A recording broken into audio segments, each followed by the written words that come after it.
Hey 8th grade, this is Ms. Harkness, and this video is for Eureka Module 7, Lesson 12, where we are looking at how to convert a fraction into a decimal. And in this video, I'm going to show you how to use what I call short division to break apart the fraction piece by piece. So we are going to look at two examples. We're going to look at an improper fraction, and then we're going to look at a proper fraction. Let's take the fraction 30 over 4 for a minute.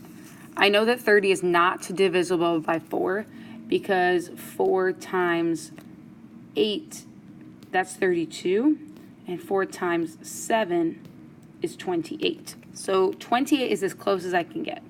So what I like to do is give myself a lot of room from left to right, and I know that 4 times 7 is 28. So what I'm going to do is I'm going to subtract 28, but 4 times 7, I'm going to set that aside as part of my answer and piece it out. So 30 minus 28, that equals 2. What I do is I bring my 4 over, bring it over 2/4. Now 4 will not go into 2, but it will go into 20. So I'm going to annex in a 0. Now 4 goes into 20 5 times. There's my answer, 7.5. You're welcome to type it in a calculator and confirm for yourself, but 30 divided by 4 is 7.5. Let's take another example like 5/12. Now, there is no whole number here because 5 will not go into 12. So immediately, we are going to have to annex in a 0. I don't actually know how many zeros I'm going to need. Am I going to need 2, 3, 4, 5? I'm not sure, but ultimately, I'm going to need a couple. And actually, let me move that because it's kind of in my way for my short division up there at the top. All right, so 12 goes into 50. That is 4 times. We're going to subtract our 48. That leaves us with a 2.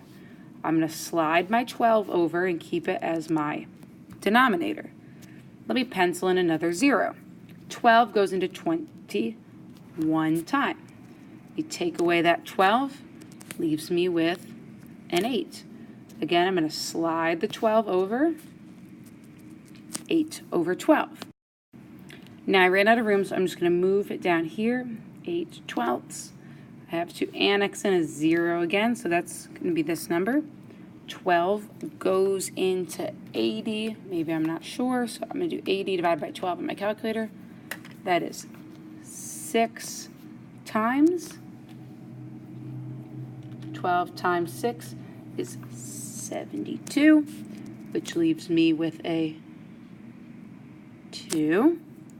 And now I'm kind of back to where I started up here because I'm going to slide that 12 over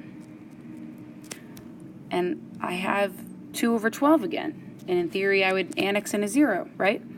And so you can see that there's repetition pattern happening in my math. That 6 is going to keep repeating, so I'm going to put a hat. So my final answer would be 0.416 with a hat. And that is how you use short division. Some students prefer this method because it allows them to chunk it in small pieces. Also, working left to right is helpful for some learners. But long division, short division, both are methods to converting a fraction into a decimal. Hope this video helps.